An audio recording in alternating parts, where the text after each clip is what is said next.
Agora a gente vai entrar no nosso quarto módulo, que é um dos módulos considerados mais complicados da colorimetria, que é a matemática das cores. Gente, quando se fala em matemática, muita gente já vem logo tremendo na base, né? Mas calma. A matemática das cores na colorimetria é uma matemática mais simples, muito simples de ser feita e que vocês conseguem fazer aí com qualquer calculadora que vocês tenham aí perto de vocês, se vocês não forem bons de cálculo, né? Então, como seria essa colorimetria, essa matemática das cores? A gente vai começar com uma regra chamada de cálculo de tons bases. A gente vai aprender a fazer as cores bases no nosso salão. O que seria essas cores bases? As cores bases são as cores que vão do 1 ao 10. São as cores bases que vocês encontram aqui na tabela de colorimetria. Aqui nós temos a tabela da vela e a gente tem aqui os tons bases, que eles vão, aqui no caso, né, ele vai do 2 até ao 10. Aqui já são super clareadores, é outra tabela, então a gente vai do 2 até o 10. A gente vai aprender a fazer essas cores no nosso salão. A gente sabe que às vezes é muito complicado, principalmente quem mora em cidades pequenas, interiores, ter um estoque de tinta muito grande, sempre acaba faltando. Então é super interessante que vocês entendam essa regrinha de tom bases, de cálculo de tom base. Por quê? Vocês vão conseguir fazer qualquer cor com as tintas que vocês tiverem aí no salão de vocês. Essa regra, gente, é muito simples. Como é que ela funciona? Ela funciona da seguinte forma. Vocês vão pegar o tanto de tubos que vocês têm aí no salão de vocês, vão somar a numeração de cada tubo. Vamos supor, a cor 5, vou dar um exemplo. Eu tenho no meu salão, eu preciso de uma cor, vamos supor, vou procurar aqui um exemplo para vocês. Eu preciso de um 6, só porque eu só tenho meio tubo lá no meu salão e minha cliente tem um cabelo enorme, muito grande, e eu necessitaria de no mínimo um tubo, 60 gramas dessa coloração, mas eu só tenho 30 gramas. Como é que eu poderia fazer para que eu pudesse ter mais coloração no tom 6? Vamos supor, lá na minha prateleira eu tenho o número 5, eu tenho o número 6 e eu tenho o número 8. Será que essa junção dá certo? Vamos lá, vamos testar, né? Eu pego 30 gramas de 5, 30 gramas de 6, 30 gramas de 8. Vejam que eu peguei 3 tubos de coloração. São 3 tubos de coloração. Então, peguei as colorações 5, 6 e 8. Eu vou somar essas numerações 5, 6 e 8, que vai dar 19. Então, eu já tenho uma numeração, né? Eu tenho 19. Quantos tubos de tinta eu peguei para poder formar essa coloração 19? Eu peguei 3 tubos de tinta. Então eu vou pegar o valor, a quantidade de tubos e dividir pelo valor que deu. Então deu 19, a quantidade de tubos que eu usei foram 3. Então eu vou dividir por 3, que no caso aqui vai me dar um 6,3.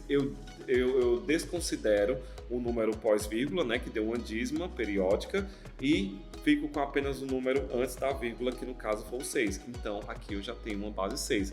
É muito simples de ser feito. Vamos supor, outro caso. Eu não tenho 6 de maneira alguma no meu salão. Eu não tenho de maneira alguma no meu salão 6. E eu preciso de um 6.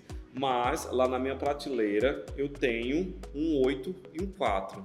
Será que isso vai dar certo, gente? Juntar um 8 e um 4? Então o que é que eu faço? Eu pego 30 gramas de 8, 30 gramas de 4. Vejam que eu usei 2 tubos dessa vez, né? 8 mais 4 é igual a 12. Então, eu tenho 8 mais 4, que deu 12. A quantidade de tubos usada, 2. Então, eu vou dividir esse valor por 2. Então, eu vou pegar 12 dividido por 2, que dá igual a 6. E eu tenho um tubo de 6. Viu como se torna simples? Então, vocês vão pegar o que vocês têm de coloração, vão fazer essas misturas e ver qual a numeração que der. Só vocês fazendo o cálculo e testando. Muito simples de ser feito. Isso é para a gente fazer cores bases. Quando voltar no seu salão e você não souber, você não tiver como ali numa pressa, vamos supor, num acidente que aconteceu, você precisa de um 7, de um 6, de um 8, mas você não tem na sua prateleira, mas você tem cores mais escuras com cores bem mais claras, você faz esse cálculo e você consegue chegar às cores desejadas. consegue formar os tons base.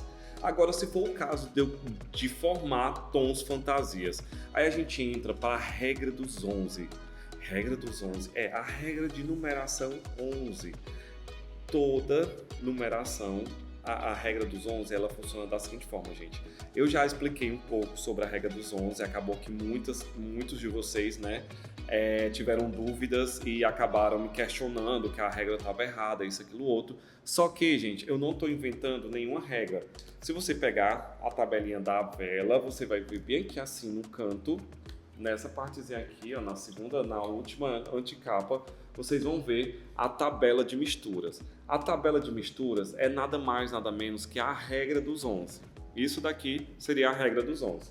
Aqui nós temos todos os mixes que formam a regra dos 11. Então, a regra dos 11, isso aqui é no caso de eu não ter uma tinta pronta, de eu fazer uma tinta exclusiva. Vamos supor, é um bege, um 9.31, se eu quiser fazer um 9.31 e eu não tenha ele feito lá no meu salão, eu tenho que saber dessa regrinha para poder fazer essa coloração, entende? Então, como é que funciona a regra dos 11? Aqui nós temos os mixes que a gente necessita para formar as cores fantasias e a gente tem os tons base. Aqui nós temos os tons que vai do 2 até o 12 na nossa tabela, que é as tintas que a vela nos oferece. Essa regra, gente, ela vale para 30 gramas. Está aqui, ó. 30 gramas, na tabelinha você consegue enxergar 30 gramas. Está aqui muito bem explicado, porque da última vez que eu dei essa aula, muitos disseram que é para um tubo e não é para um tubo, é para 30 gramas. Se você quiser um tubo, você vai ter que duplicar a fórmula. Como é que funciona? Vamos supor, eu tenho um set e eu estou fazendo um moreno iluminado. Eu preciso de um set e a minha cliente, ela gosta de um cabelo puxando mais para acobreado, um tom mais acobreado, entende? Então, eu vou pegar um set e eu preciso de nada mais, nada menos de que uma cor acobreada nesse cabelo, que no caso aqui seria o 43, no caso da vela, né? Seria o 43. E como é que eu faço? Eu tenho uma numeração 7 lá no meu tonalizante ou na minha coloração. A altura de tom é um 7, então eu tenho um 7 puro, um 7 natural. E eu preciso dele ser um 7 puxando para um ruivo, mais avermelhado, puxando para um ruivo mesmo, alaranjado. Como é que eu faço essa coloração? Quanto de quantidade de mix eu necessito? Aí vem a regra dos 11. Eu tenho que encontrar uma numeração em centímetros. Eu recomendo que vocês usem centímetros, porque fica mais fácil do que gramas. Para você ter 2 centímetros, ou ter 1 grama, 2 gramas, 3 gramas, vocês precisam de uma balança, aquelas que pesam ouro, que são balanças de ultra precisão. Porque essas balanças que a gente usa, que são de culinária, elas só são precisas a partir de 5 gramas. Não recomendo que vocês usem ela para baixa quantidade de gramas. Então aqui eu tenho, vamos supor, o centímetro aqui, só explicando, é o tanto que você espreme de um tubo de coloração e aquela quantidade ela vai dar 1 centímetro, 2 centímetros, 3 centímetros, de acordo com o que você espremeu aquele tubo. Já eu mostro para vocês onde vocês vão encontrar essa régua que vocês possam usar. Então, aqui vocês têm uma numeração no 7, né? Eu preciso de um 7,43, né? Eu preciso de um médio, um louro médio, puxando mais para acobreado. Então, eu tenho um 7. Para me chegar ao número 11, eu preciso de quantos centímetros? Qual a numeração que eu preciso para chegar ao 11? Se eu tenho um 7, eu preciso de 4. 4 mais 7 é igual a 11. Então, eu vou botar 4 centímetros do meu 43 dentro do meu 7.0, que é a minha cor base, né?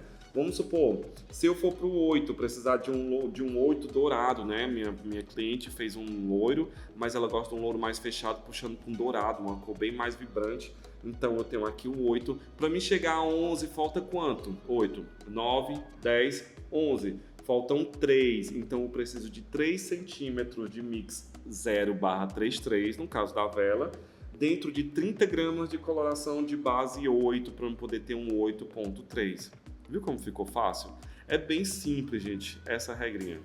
Para simplificar mais ainda a regra dos 11, gente, algumas cumbuquinhas profissionais, ela vem com uma régua no final de cada uma.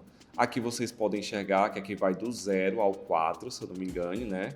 Essa daqui é uma cumbuca profissional e aqui vocês conseguem fazer essa medição com mais precisão de centímetros. Então, aqui vocês encontram a régua necessária para que vocês espremam um tubo de tinta e consigam identificar o que seria 1 centímetro, 2 centímetros, 3 centímetros. Espero que vocês tenham gostado da nossa aula, gente, e até o nosso 5º módulo.